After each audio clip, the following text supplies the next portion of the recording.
The wind in the Hiawatha National Forest did not just rustle the leaves. It sang a low, mournful tune through the ancient pines and trembling aspens. As a boy, I knew every note of that song, every shift in its pitch that signaled coming rain or a drop in temperature. Our small house, perched precariously close to the forest's edge outside Manistique, was both a refuge and a cage. The woods were beautiful, vast, and held a secret that felt heavier than any tree trunk. Winters were the worst, the snow muffling sound, forcing attention inward, and the shadows. The shadows stretched from the trees, long and thin across the packed snow, far too long, doing things shadows did not do. My mother, Laura, was a woman carved from stone and regret. Tall, with a posture that dared the world to knock her down, she carried herself with a quiet intensity. Her eyes, usually sharp and assessing, held a deep, weary sadness that only flickered in unguarded moments. By day, she was a registered nurse at the hospital in Manistique, competent and professional. A stark contrast to the silent, watchful figure she became in the evenings at home. This duality was the first crack I saw in the world's simple logic. Life with Mom was built on a foundation of stern love and relentless rules. "Don't lie," she'd say, her voice low and serious, because lies tangle you up worse than any underbrush. "Learn to shoot, son," she'd insist, placing the heavy, scarred rifle in my small hands, because sometimes you only have yourself to rely on. Always, always lock the windows and doors tight before dark. These were not suggestions. They were commandments, drilled into me with an urgency that was excessive until the nights came. Those nights, the nights of the full moon. A cold dread began to coil in my stomach days before, tracking the moon's waxing arc across the sky. Mom grew quieter, her movements tighter, her gaze often fixed on the window, a tension radiating from her like heat from a radiator. The air in the house grew thick with unspoken anticipation. The ritual was always the same. As the moon climbed to its zenith, flooding the forest with an unnatural silver light, she came into my room. She sat on the edge of my bed, the mattress dipping under her weight, the familiar scent of antiseptic and pine clinging to her. Her eyes in that light glowed with an internal fire, reflecting the overwhelming moonlight. And then she asked, her voice barely a whisper, heavy with a meaning I could not grasp, "Are you ready?" Every time a wave of childish terror seized me, choking off any other response. "No," I croaked, unable to look away from her intense gaze. She sighed, a sound full of a weariness that went bone deep, and rose. Then she simply left. Not just left the room, but left the house, walking out the back door and dissolving into the wall of trees. The silence that followed her departure was not an absence of sound. It was a presence, loud and pressing, the sound of nothing being there.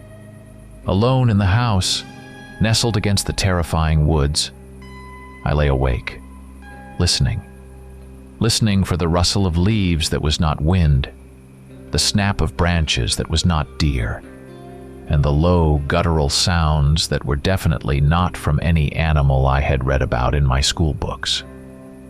The sounds were distant at first, then sometimes closer, chilling howls swallowed by the vastness of the forest.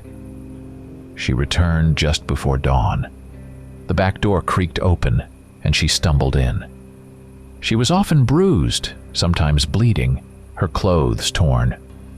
But the worst were her eyes, empty, unseeing, as if she had been somewhere else entirely, seen things no human mind could comprehend, and brought back only the physical evidence of her struggle.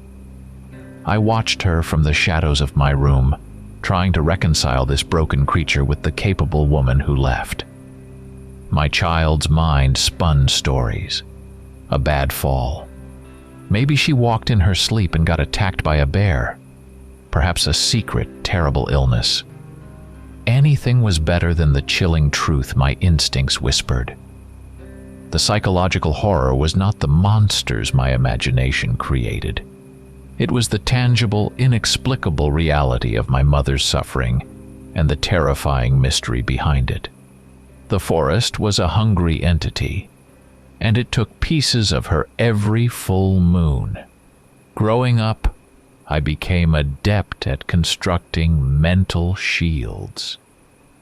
I rationalized my mother's full moon disappearances. I told myself she was a sleepwalker, venturing into the woods in a fugue state and injuring herself. Perhaps it was a rare form of epilepsy that manifested as nocturnal wandering. Alcoholism seemed plausible, except I never saw her drink. Schizophrenia. But she was so lucid, so capable the rest of the month. I cycled through every medical and psychological explanation I could conjure, clinging to the hope that there was a rational diagnosis, a pill, a treatment that could fix whatever broke her on those nights. I tried talking to her during the day when the sun was high and the house felt normal.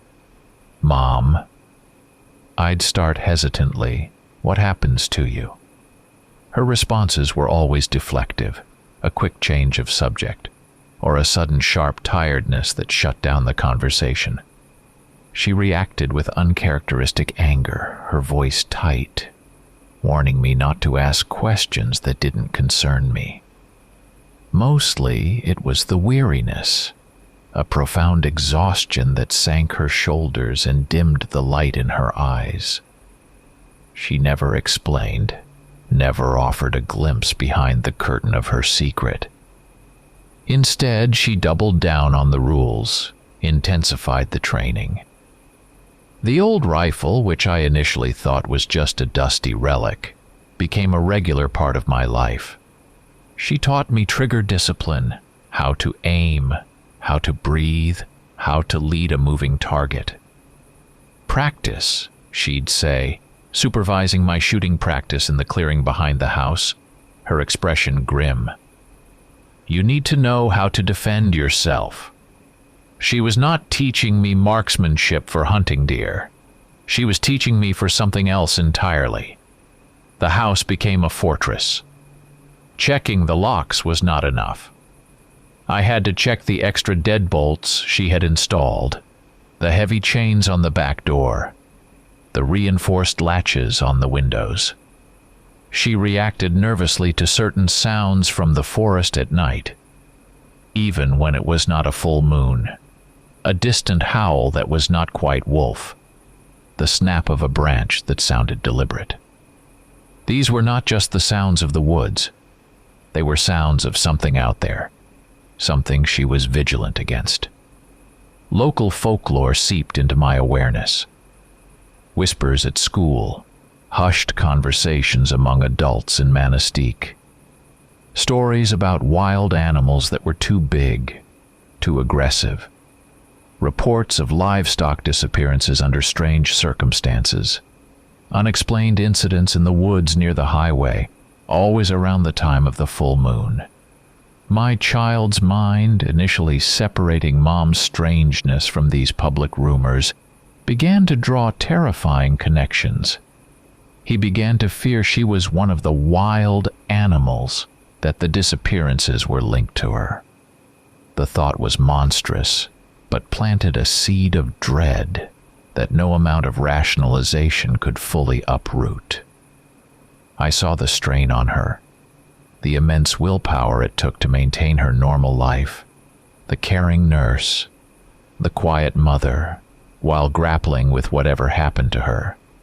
She was strong, incredibly strong, but the effort was etched into her face. I found her late at night, poring over medical texts or obscure journals, looking for something that offered a clue or a solution. But her search was always in secret, the books hidden away, the research done in the dark hours when I was supposed to be asleep. One full moon night stands out, sharper and colder than the rest. The sounds from the forest were not distant. They were horrifyingly close, echoing off the side of the house. Howls that tore at the air, punctuated by guttural snarls and the unmistakable sounds of something large crashing through the undergrowth. I huddled under my blankets, rifle clutched tight. She had started making me keep it in my room, paralyzed by fear. Mom came back that morning worse than ever. Her clothes were shredded, blood stained her from head to foot, and she looked like she had been torn apart and barely survived. Her eyes were empty, yes, but also held a flicker of primal terror that mirrored my own. That night cemented the horror, transforming abstract fear into a tangible, visceral dread of that which was out there. The secret, the unspoken truth, built a wall between us. I loved her, she was my mother, but I was also terrified of her, or rather, terrified of what happened to her. I longed to escape, to run away from the isolation, the tension, the bone-deep fear that permeated our lives every time the moon grew round. The years crawled by, each full moon a hurdle to clear, leaving behind a fresh layer of fear and unanswered questions. My focus narrowed to a single goal: getting out, leaving the Hiawatha, leaving Manistee, leaving the house and the woods and the terrible, quiet secret that lived there. College offered the perfect escape route. A scholarship to a university several states away was a lifeline. It was my chance at a normal life, a chance to breathe air that was not thick with unspoken dread. The years away were spent in a constant, low-grade effort to assimilate, to bury the strange child I had been under layers of normalcy. I majored in things that felt solid, rational engineering, statistics, subjects governed by clear rules and predictable outcomes, the antithesis of my chaotic childhood. I tried to process my mother's behavior using psychology, anatomy, any science I could grasp. Mental illness, severe sleep disorders, a rare genetic condition triggered by lunar cycles. I constructed new rationalizations, more complex but equally desperate than my childhood ones. Assimilation was not easy. The isolation of the woods had marked me. I was quiet, reserved, ill at ease in large groups. Old habits died hard. I still checked the locks multiple times before bed, a tic that earned me strange looks from roommates. A sudden noise outside late at night sent adrenaline surging through me, and the sight of a dense patch of trees or walking alone under a full moon triggered a cold, familiar dread. The shadow of my mother's secret stretched across the miles, long and persistent. Our contact was sporadic, mostly phone calls. Her voice sounded older, more tired with each passing year. But the underlying control, the unyielding will, remained. We talked about my studies, about her work, about the weather. The full moons were never mentioned directly, but her questions about my well-being, where I was, and if I was safe on certain nights carried the weight of unspoken concern. A coded language only we understood. It was a constant reminder that the system remained active, the cycle unbroken. Then came the call about the broken arm. A simple fall, she said, annoyed by her own clumsiness. A clean break would heal fine. To anyone else, it was a minor inconvenience. To me, it was a siren call of disaster. A broken arm meant vulnerability. A broken arm for her meant she was exposed.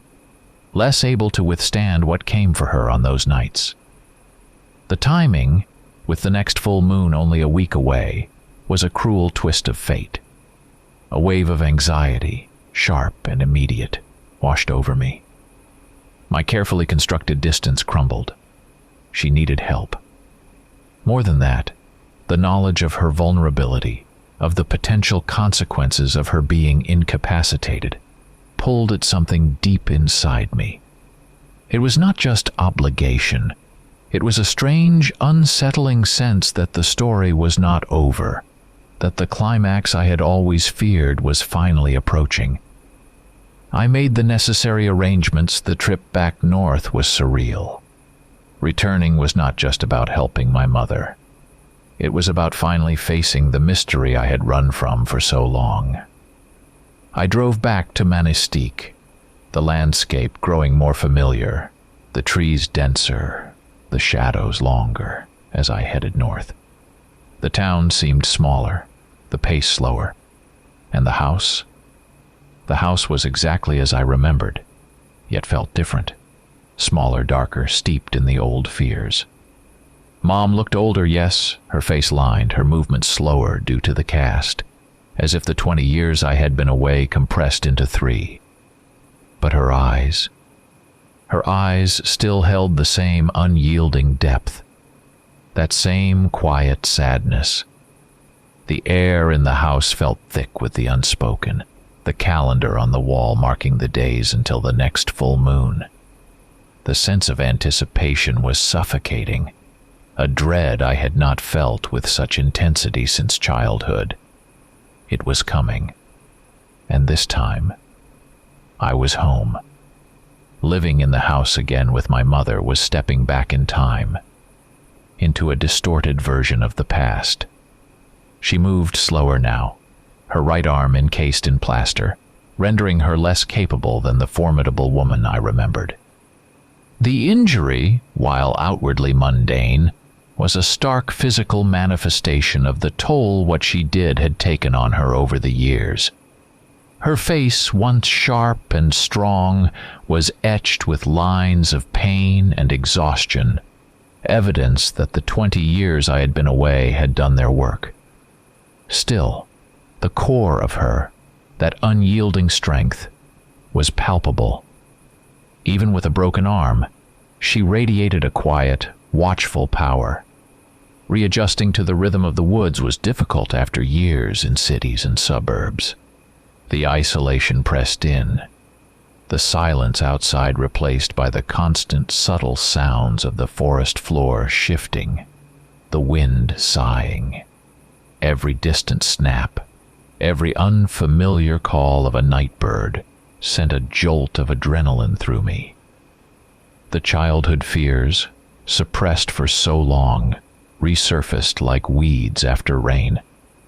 I found myself checking the locks again, double-checking the reinforced window latches my mother had installed decades ago, a habit that felt both ridiculous and necessary. I watched Mom, trying to decipher the woman behind the enigma.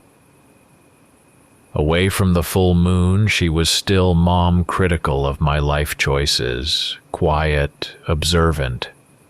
But there were new peculiarities. She was more withdrawn, spending hours staring out the window at the tree line. She looked at me with an intensity that was a desperate attempt to connect, to bridge the chasm the secret had carved between us. But she never found the words. She started to speak, then sighed and turned away. I tried to force the issue. As an adult, with a veneer of worldly experience, I felt bolder, less paralyzed by childish terror. "Mom," I asked one afternoon, the sun slanting dust motes in the living room, "what is it? What happens to you on those nights?" I used words like illness, condition, testing the waters. She flinched, her gaze dropping to her injured arm. "It's complicated," she murmured, a familiar phrase. When I pushed, asking where she went, what she did, her eyes took on that distant, weary look. filled with a sadness and resignation that was almost unbearable to witness. "Some things," she said softly, "you just have to bear." She still wouldn't give me a straight answer. But her refusal was not just secrecy, but a profound, protective burden she could not share. The days until the full moon dwindled. The air in the house grew heavy, charged with an almost electrical tension.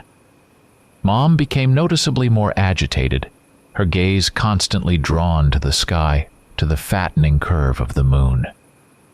She checked her supplies, cans of rock salt I hadn't noticed before. The old rifle leaned in the corner of her bedroom, recently cleaned. It was clear this time was different. With her broken arm, she was vulnerable. The usual routine could not happen as it always had. My own internal conflict intensified. For years, my answer to her question, "Are you ready?" had been a resounding no. A desperate plea to remain ignorant, to stay safe in my denial. But now, back in the house, facing her fragility and the palpable approach of it, I knew I couldn't hide behind no anymore. The rational explanations had failed. The escape had not erased the fear. I was trapped here, with her, and the only way through was forward, into the truth, no matter how terrifying. The tension stretched, the silence of the house amplifying the thumping of my own heart. The night of the full moon arrived, and I waited, knowing the question was coming, and knowing for the first time that my answer would be different. The hour arrived. The house was steeped in the blue-silver glow of the full moon pouring through the windows. I sat on the edge of my bed, the floorboards cold beneath my bare feet, listening to the familiar, dreaded sounds of my mother moving down the hall. She paused outside my door, and then pushed it open slowly. She stood there, framed by the moonlight, her silhouette stark against the dim hall. Her face, usually a mask of guarded weariness, held a complex expression, a mixture of resolve, profound sadness, and a flicker of pleading and desperate hope. It was not the formal, ritualistic visit of my childhood. This felt final. She did not sit. She just looked at me, her eyes reflecting the lunar glow with that familiar intensity. And then she asked, the question hanging in the air, freighted with decades of unspoken terror and mystery, "Are you ready?" My mind raced, tumbling through memories. The long shadows, the sounds in the night, the blood on her clothes, the empty eyes, the years spent running, the return to this suffocating house, her broken arm, her visible fear. I thought of the rationalizations I had clung to, and how they all crumbled under the weight of her reality. I had always said no, choosing ignorance, choosing distance, choosing a safety that was not truly mine to have while she bore the burden. But no had never solved anything. It had only prolonged the mystery and isolated me from the person I loved. This time, the fear was still there, a cold knot in my gut. But something else was there too. A desperate need to know, to understand, to finally face whatever it was head on. The choice felt stark. Perpetual fear and ignorance, or terrifying truth. There was only one path I could take now. "Yes," I said. The single word felt heavy, irreversible. "I'm ready." A small breath escaped her lips. Her gaze sharpened, focusing on me with an intensity I had not seen since I was a small child struggling to hold the heavy rifle steady. The pleading look vanished, replaced by that steely resolve. It was not relief exactly, more like acceptance, a grim understanding that the moment had come. She turned without another word and walked out of the room, down the hall towards the back of the house. I followed, my heart pounding, every nerve ending screaming. She led me not to the back door that opened to the menacing forest, but to the old, dusty shed behind the house. It was a place we rarely used, filled with forgotten tools, rusted equipment, and the smell of damp earth and decay. The air inside was thick and stagnant, the moonlight filtering through the grimy windows, casting long, distorted shadows. This was not the heart of the mystery, but a place connected to it. Inside, she moved with purpose, pulling a heavy tarp from the corner. Beneath it lay the old rifle, wrapped in oilcloth and twine, along with 3 small cans marked with masking tape. Salt, I realized, remembering the instruction manual of her life. Rock salt. Her voice was calm, steady, devoid of the usual tension. It was the tone of a nurse explaining a difficult procedure, professional and detached. "This," she said, gesturing to the rifle, "is for when it gets close. Center mass, where the heart is." She demonstrated the action of the bolt, the safety catch. "The salt," she continued, picking up a can, "hurts them, slows them down, gives you time. Throw it in their faces, on their tracks." Her instructions were specific, practical, terrifyingly real. They were not pleas for help. They were a briefing, a handover. This was not about her surviving the night alone anymore. And then the most terrifying realization slammed into me. She did not walk towards the back door and the forest. She stayed. She leaned against the workbench, watching me, her eyes fixed on the rifle in my hands. The threat was not out there that night. It was here. And she was not trying to escape it. She was waiting for it. And I was here with her, holding the rifle, caught in the same trap. The inevitability of it settled over me, cold and heavy. We waited in the silence of the shed, the moonlight outside casting long, unsettling patterns on the floor, the minutes stretching into an agonizing, tense eternity. The waiting was the hardest part. Crouched in the musty darkness of the shed, the old rifle heavy and cold in my hands.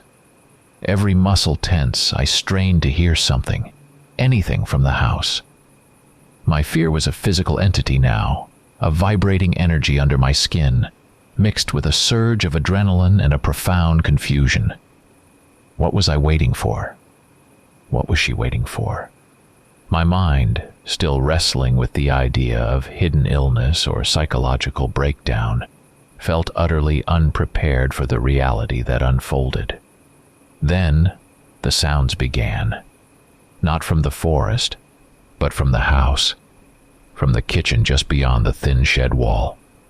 They were muffled at first, then grew clearer, more distinct. It was not the sound of a person falling or furniture being knocked over. It was something far worse. A low, guttural groan, choked off abruptly. A horrifying series of wet, cracking sounds, like bones shifting or breaking under immense pressure. A ragged, desperate gasp for air, followed by a low, animalistic growl that rose in pitch, raw with pain and something savage. I froze, rifle still aimed at the shed door, but my mind was fixed on the sounds. They were sounds of agony, of struggle. Not a fight against something else, but a fight within. My mother. She was going through something unimaginable, a process that was tearing her apart from the inside out. The psychological horror of knowing she was suffering so terribly, so close by, and being utterly helpless to intervene was almost unbearable. I wanted to run, to cover my ears, anything to block out the horrific symphony of transformation playing out in the next room. The sounds intensified, more cracking, more guttural cries that blended human pain with animalistic rage, furniture crashing against walls, objects shattering. The The sheer violence of it painted vivid, terrifying pictures in my mind. And then, as abruptly as they had started, the sound stopped. Utter silence descended, more absolute, more terrifying than the noise. It was not the silence of things returning to normal. It was the silence of a process concluding, of something having finished and something else about to begin. The air in the shed felt thick, charged with a predatory stillness. My breath hitched in my throat. The waiting was over. Slowly, rifle leading, heart hammering against my ribs, I eased the shed door open a crack and peered out. Moonlight flooded the small yard between the shed and the house. Nothing moved. The back door of the house stood ajar, letting out a sliver of faint interior light and a strange, potent smell. I took a deep breath and stepped out, moving cautiously towards the house, every step on the frozen ground crunching loudly in the oppressive silence. Each squeak of the old floorboards as I entered the kitchen felt deafening. The scene was one of utter devastation. The kitchen, normally neat and orderly, looked like a war zone. The heavy oak table was overturned, chairs scattered and broken. Dishes lay smashed on the floor, cutlery strewn everywhere. Cabinets hung open, their contents spilled out. It was clear a tremendous struggle had taken place. But the nature of the destruction suggested a force unleashed from within the room, not an intruder. And everywhere, staining the floorboards, spattered on the walls, dripping from the overturned table, was blood. Too much blood. The air was thick with a rank, animalistic odor, sharp and metallic with the smell of blood and something wild and deeply unsettling. And then I saw her, or what was left of her. She lay sprawled near the center of the room, partially hidden behind the overturned table. The sight ripped a gasp from my lungs. She was mangled, not attacked by something else, but as if she had turned on herself. Raw muscle and bone were exposed on her torso, her clothes ripped to shreds. It looked like she had been gnawed, ravaged, obliterated to the ribs. But she was alive, and she was in a state of horrifying, incomplete transformation. Patches of thick, dark fur covered parts of her skin, her arms, her chest, her face. Her fingers had elongated, tipped with thick, dark claws that dug into the floorboards. Her jaw seemed distended, her teeth larger, sharper. But the most horrifying detail, the one that would haunt my nightmares, was her eyes. Her eyes. They were not the glowing, mindless eyes of a monster. They were Mom's eyes, Laura's eyes, wide with unimaginable pain and torment. Yes, but also filled with recognition. She saw me. In that half-transformed, mangled state, she looked at me, her son, and knew me. That was the true horror, the human consciousness trapped within the monstrous form, witnessing its own undoing. There was no aggression in her gaze, no move to attack. She was too weak, too broken by the process she had just endured. She lay there, pinned by her own transformation, exhausted by the internal battle that had ripped her apart. It defied every cliché of a rabid werewolf, replacing simple monstrousness with a complex, agonizing reality. She tried to speak. A low, rattling sound emerged from her throat, a terrible combination of a human choke and an animalistic growl. But then, through the guttural distortion, words formed. "Hess, son." The sound was raw, agonizing, yet unmistakably human, filled with a desperate, heartbreaking tenderness. Hope, foolish and desperate, surged through me. I hoped she was trying to tell him something, give an instruction, explain it all. Her eyes fixed on mine, the torment within them deepening. and she forced out the rest of the words, each syllable a struggle against the physical agony contorting her body. "Now your turn."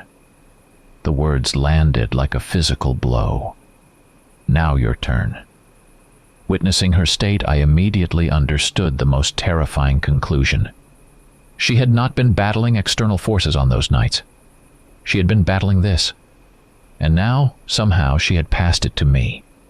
It was a curse, a contagion, a genetic inheritance. My blood ran cold. Panic seized me, sharp and suffocating.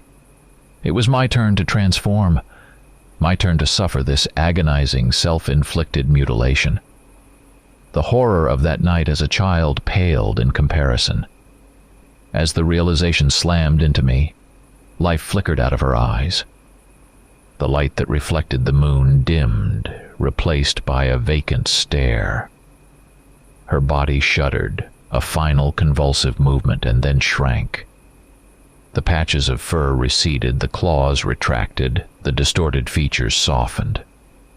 In the space of a few agonizing seconds, the monstrous aspects vanished, leaving behind only my mother's human form. But it was broken, still raw and ravaged, lifeless on the blood-soaked floor. A dead human body, bearing the impossible wounds of a wolf's fury, was more horrifying than the half-transformed state. The rifle slipped from my numb fingers, clattering against the overturned table. Shock held me frozen. My mother was dead, killed by this, by the full moon, by the secret, by the terrible thing. The last words she had spoken condemned me. The question hammered in my skull. What did I do now? Calling the police or ambulance was impossible. How could I explain a woman chewed herself to death on the kitchen floor? No, impossible. Shame, panic, and the ingrained habit of secrecy took over. She had kept this hidden her whole life. I had to too. The first decision in this new, terrifying reality was made in a haze of shock and self-preservation. I had to hide this, bury her myself, erase all traces. The horrifying truth would die with her, and hopefully, what she had passed to me would not manifest. Panic drove me, pushing the grief aside for the urgent, impossible task of concealment. The days that followed were a blur of grim, desperate labor. Driven by the urgent need to conceal, I moved with a frantic energy I did not know I possessed. Cleaning the kitchen was a nauseating ordeal, scrubbing at bloodstains that were determined to cling to the floorboards. I righted the furniture, disposed of the broken items, trying to restore a semblance of normalcy that felt grotesque given the reality. Burial was the hardest part. Digging a grave in the frozen Michigan ground near the edge of the woods took hours of back-breaking effort, the earth resistant and unforgiving. Each shovelful was burying the truth deeper. I wrapped her body in a tarp, carried her out under the cloak of darkness, and laid her to rest beneath the unforgiving soil, whispering apologies and choked-back tears. Hiding the signs, flattening the earth, scattering leaves and debris, it was a macabre echo of the rules she had taught me, only now applied to her own end. But the physical labor was secondary to the internal terror. My mother's last words echoed constantly. "Now your turn." I was convinced I was next. I scrutinized myself in the mirror obsessively, fearing every itch was the start of fur. Every ache meant my teeth changed. Every unusual sensation, every muscle twitch, every fleeting thought felt like the terrifying precursor to transformation. I marked the calendar, counting down the days until the next full moon with a growing sense of dread. I was waiting for the inevitable, for the curse to manifest and consume me as it had consumed her. Day after day passed and nothing happened. The full moon came and went, a pale, indifferent disk in the night sky. I watched it from the window, my heart pounding, waiting for the agony, the transformation, the shift. But it never came. I remained stubbornly, frustratingly, terrifyingly human. Confusion replaced pure dread. I was confused. Why? My mother had said it was his turn. I had misunderstood. It was not a simple infection or curse as I had assumed in my panic. The lack of transformation was its own kind of horror, a mystery layered on top of the one I was trying to bury. This drove me to seek answers. If it was not a simple curse, what was it? What had she meant? I started going through her things with a different purpose, not just to find clues about it, but about her. I pulled down the dusty boxes from the attic, sifted through her desk drawers, read old letters. I was looking for a logic, a system behind the madness, something the rational world insisted must exist. I found scattered pieces of a life she had kept meticulously hidden. Books on regional folklore, not fairy tales, but academic texts detailing local legends of cryptids and unexplained phenomena in the Great Lakes region, particularly in the Upper Peninsula. Old newspaper clippings, dating back decades, reporting on strange disappearances and livestock mutilations in the surrounding counties, coinciding with lunar phases, incidents I had heard whispers of as a child. Her personal notebooks contained strange symbols, not magical, but intricate diagrams that were maps overlaid with annotations, cross-referenced with dates and lunar cycles. There were lists of names, some local, some unfamiliar, next to symbols I did not understand. I studied the maps she had marked, tracing the trails and paths she frequented in the forest around our home. They corresponded with locations mentioned in the old newspaper clippings, places where wild animal attacks had occurred. It clicked with the childhood memories of her going into the woods, of the sounds I heard. She had not just been enduring a personal horror. She was actively doing something out there, something related to these incidents. Then I found it. Tucked away in a false bottom of her desk drawer was a small leather-bound journal written in her neat, precise hand. It was not a daily diary of her life, but entries focused on specific events, specific nights. And within its pages, amidst observations on lunar positions and notes on using the salt, I found the first hint that changed everything. She wrote about the burden, the weight she carried, and she mentioned not a curse passed down, but something she had taken on. She wrote about a choice, a sacrifice, a contract she fulfilled. It did not start by accident, she wrote. It started because she let it. The pieces began to align, forming a picture far more complex and terrifying than a simple inherited affliction. The question was not why I had not transformed. It was what she had been doing and why she had chosen it. The discovery in the journal shifted my focus entirely. My personal fear of transformation was still a cold knot in my stomach, but the immediate panic was replaced by a burning need to understand my mother. I needed to know who she really was. What burden had she chosen, and why? The rationalizations were gone. This was real, and it was deliberate. I threw myself into the investigation, treating it as a complex engineering problem, breaking it down into solvable parts, searching for the underlying system. I drove into Manistee almost daily, spending hours in the local library's dusty archives. I pored over microfiche records of old newspapers, searching for every report of strange animal activity, disappearances, or unexplained incidents in the area, meticulously cross-referencing dates with lunar cycles. I talked to older residents, asking about local legends, about the history of the forest, about anything strange they remembered from decades past. Most dismissed the old stories as superstition, but a few mentioned incidents that never felt right, things the police could not explain. My search through the house intensified. Knowing there was a hidden journal suggested other secrets. I found a small, expertly concealed wall safe behind a bookshelf, holding not money or jewels, but more journals, handwritten notes, and odd items.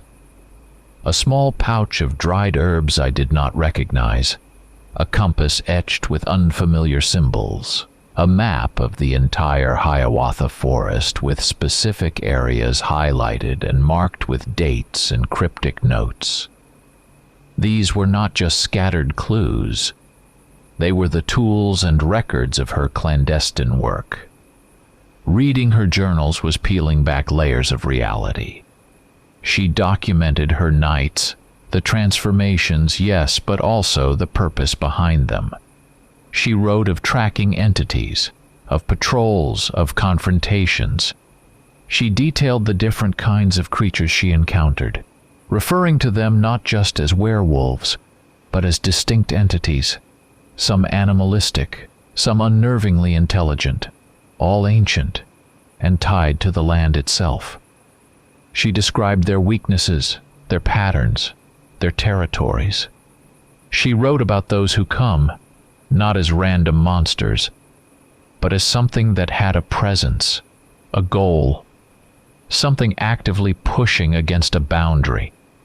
The scope of her activity became chillingly clear. She was not just battling a personal curse. She was defending this specific patch of the forest, this corner of Michigan, from these entities. Her patrols, her struggles, her sacrifices, they were protecting Manistee, the surrounding farms, the isolated houses like ours. The people in town had no idea what stood between them and the things in the dark, but the journals made it evident. Her absence, the end of her patrols, would leave a void, a breach in the defense. And then I understood her question. Are you ready? It was not about whether I was ready to be infected or cursed.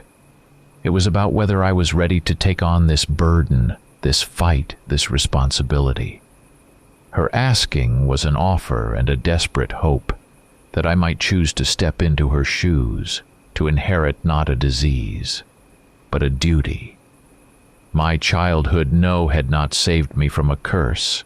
It had merely told her I was not ready to join her in the brutal, hidden war she fought alone.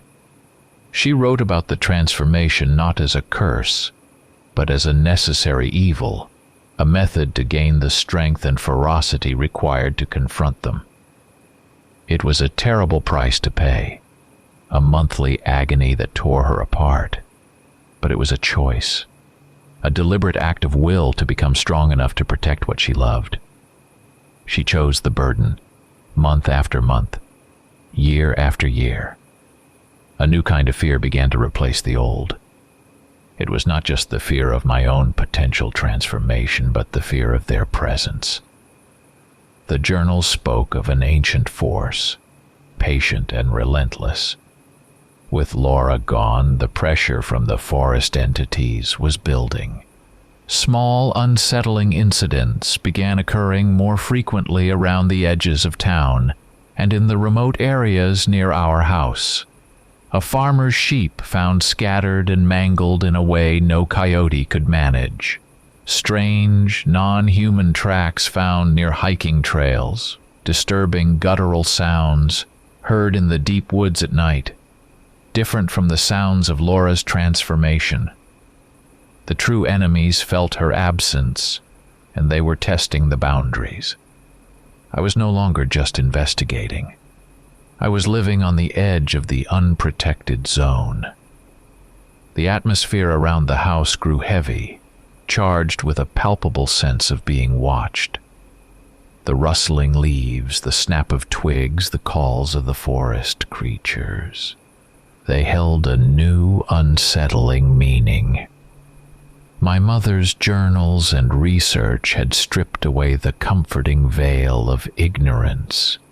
I knew what was out there, pushing closer.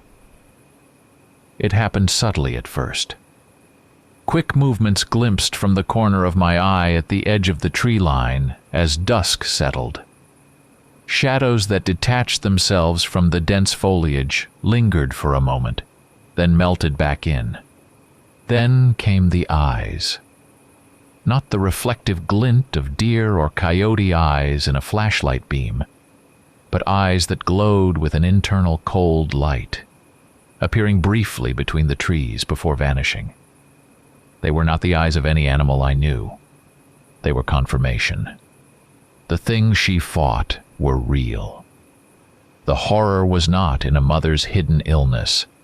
It was in the actual, tangible threat that existed in the dark woods.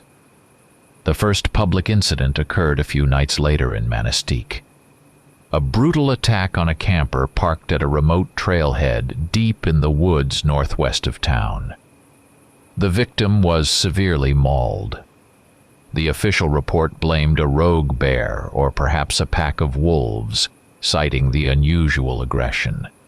But the details relayed in hushed tones by the sheriff's deputy I knew slightly from school were wrong for any animal. The nature of the wounds, the almost deliberate mutilation, the strange, scraping tracks found nearby that did not match any known paw print. It echoed the newspaper clippings my mother had collected. Using the maps and journals my mother left behind, I overlaid the location of the attack with her patrol routes and the areas she had marked as high risk. The campsite was squarely within a zone she had regularly traversed and documented as a place where the barrier between their world and ours felt thin. The attack was not random. It was the consequence of her absence. The entities were probing, testing the defenses, sensing the void left by the guardian who had kept them at bay. I understood now that these entities were different from what my mother became during the full moon.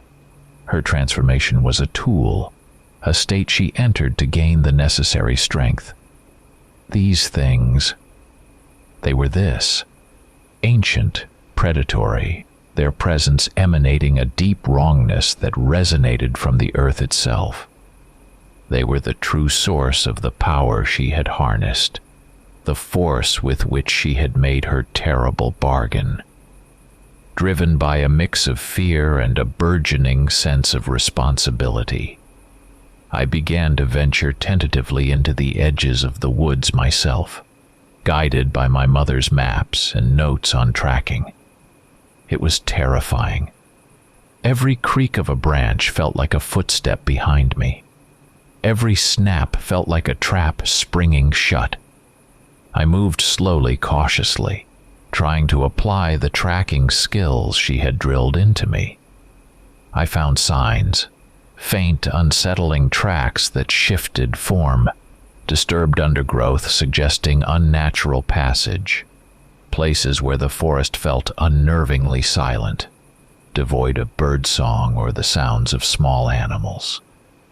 I was no longer just investigating. I was now moving within their territory, and I felt their awareness like a chill down my spine. I was becoming a target. The journals had revealed the threat, but also the means of defense: the rifle, the salt, the knowledge of their weaknesses and patterns. I spent hours cleaning the old rifle, taking it apart, oiling it, reassembling it until the action was smooth and familiar. I located her hidden stash of salt, dozens of small, heavy cans and bags stored in watertight containers buried shallowly near the shed. I rehearsed the instructions from her journal entries. Aim for specific points. Use the salt to blind and slow. It was crude, terrifyingly simple, but it was the system she had used, the rules of engagement in her hidden war. A profound sense of loneliness settled over me. My mother had not passed on a disease. She had passed on a deadly, impossible job. And now, the entities knew she was gone. I was the only one left who knew what was happening, the only one who could potentially stand against them. Armed with her knowledge and her tools, I waited, knowing that the full moon was approaching. And this time, there was no one else to face the darkness. The night of the full moon arrived, flooding the woods with an intense, almost alien light. This time, I was not cowering in my room, listening to the sounds of my mother's agony. I was outside, positioned near the edge of the tree line on the south side of the property, a spot my mother's map had marked with recurring dates and symbols that I now understood meant activity. The old rifle felt heavy and solid in my hands, a link to her and a grim tool of survival. The cans of rock salt were stuffed into the pockets of my worn hunting jacket. Fear was a cold, sharp point in my gut, but beneath it was a layer of grim determination, fueled by the knowledge of what these things were and what my mother had sacrificed to keep them at bay. They came from the shadows, silent at first, their forms blending with the dense forest until they moved. Not the lumbering gait of a bear or the loping run of a wolf. Their movements were too fast, too fluid, too deliberate. They resembled wolves in basic shape, but they were larger, their limbs too long, their bodies too lean, and their heads wrong, angular, with those glowing, malevolent eyes.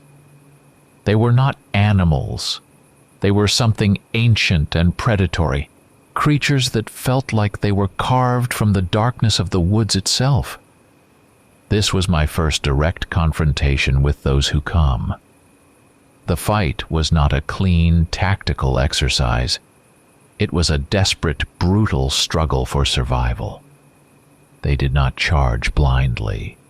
They moved with unnerving intelligence, flanking, using cover. I fired the rifle, the blast deafening in the night silence. The bullet found its mark on the largest one, sending it staggering back with a yelp that was too high-pitched for a wolf. But it did not fall. It recovered, snarling, its eyes fixed on me. My mother had not said they were easy to kill, only where to aim. I scrambled for cover behind a thick pine, reloading with trembling hands. Another one lunged, a dark shape blurring through the moonlight. Remembering my mother's journals, I yanked a can of salt from my pocket and threw it with all my might into its face. It recoiled with a terrible screech, its eyes flickering as the salt crystals hit. It bought me seconds, just enough time to bring the rifle up and fire again. This one went down, thrashing, its unnatural form writhing on the ground before going still. They kept coming. Two more emerged from the trees, their glowing eyes tracking me. I fired again, missing one as it darted behind a cluster of saplings. The other closed the distance quickly. It was faster than anything natural, covering ground with impossible speed. I did not have time to reload. I threw another can of salt, hitting its chest this time. It roared but kept coming. I ducked as it lunged, feeling the searing pain as its claws raked across my arm. Rolling away, I grabbed a heavy branch and swung wildly, connecting with its head. It staggered, giving me a precious moment. I scrambled back towards the shed, towards the cover of the house, knowing I could not take them all head-on like this. Fury mixed with the fear now. Fury at these things, at the life my mother had been forced to live, at the legacy they had left me, I was fighting for myself, yes, but also for her, for this small patch of Michigan she had protected. I reached the shed, slammed the door shut behind me, and leaned against it, gasping for breath. The sounds of the remaining entities circled outside, snarls, scraping claws on the wood, low, frustrated growls. I had repelled the immediate attack, killed a couple, but I was wounded, bleeding, and they were still out there. Standing there, rifle in hand, the scent of pine and blood filling my nostrils, I finally understood the true nature of my mother's sacrifice. She had not been a victim of a curse. She had been a warrior, choosing to endure unimaginable pain and transformation every month, not because she had to, but because she chose to stand between these things and the world. Her love for me, for the people of Manistique, for the quiet safety of the life she protected, was stronger than the horror she faced. This was not a curse. It was a job. A terrible, bloody, necessary job. And with her gone, it was mine now. In the days that followed, my focus shifted from survival to the grim new routine. My wounded arm throbbed, a constant reminder of the reality of the fight. Cleaning up after the skirmish was a horrifying echo of the task after my mother's death. Burying the dead entities, scrubbing blood from the ground, concealing the evidence of violence that had no place in the rational world. It was camouflage, erasing the signs of the boundary war from the sight of those who lived safely behind it. The physical wounds healed slowly, but the internal change was more profound. I was not just the son who had run away and reluctantly returned. I was the inheritor. The fear was still there, a cold ember in my chest, but it was now banked by understanding and a sense of purpose. The burden of my mother's secret was now mine, not just to hide, but to carry forward.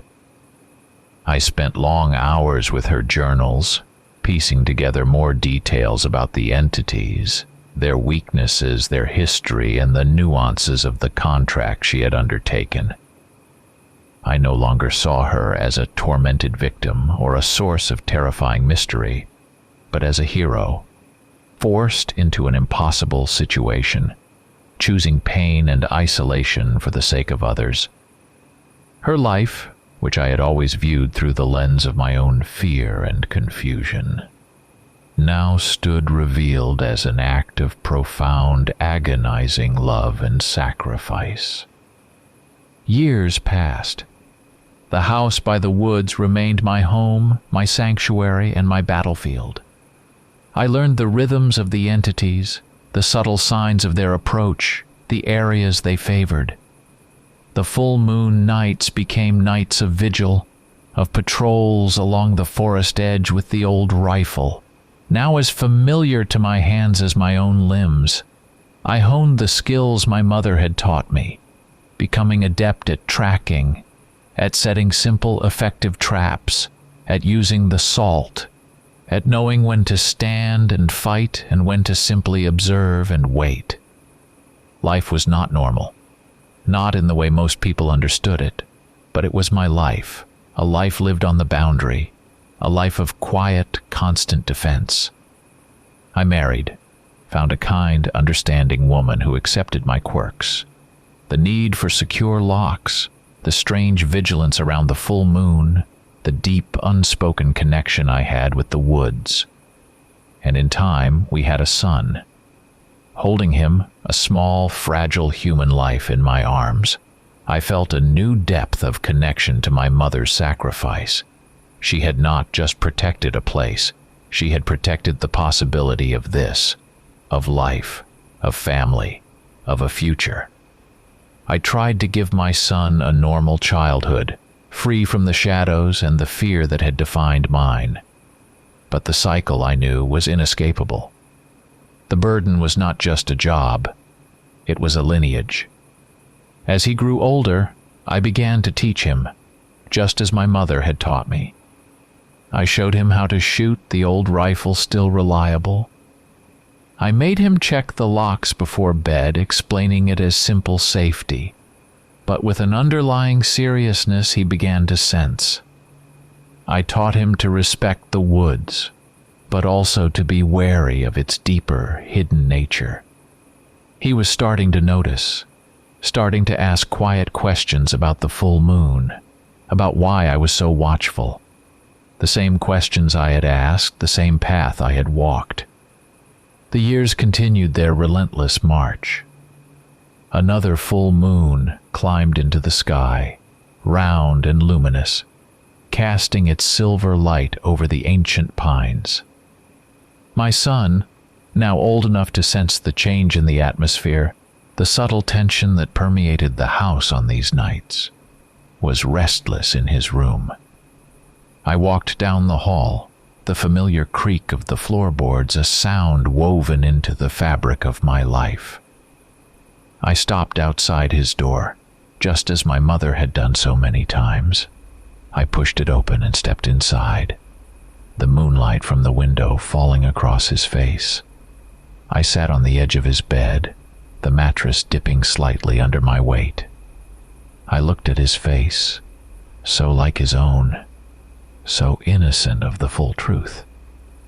And then I looked out the window, towards the dark, waiting expanse of the Hiawatha National Forest. The entities were out there, testing the boundary, sensing the approach of the night when the veil was thinnest.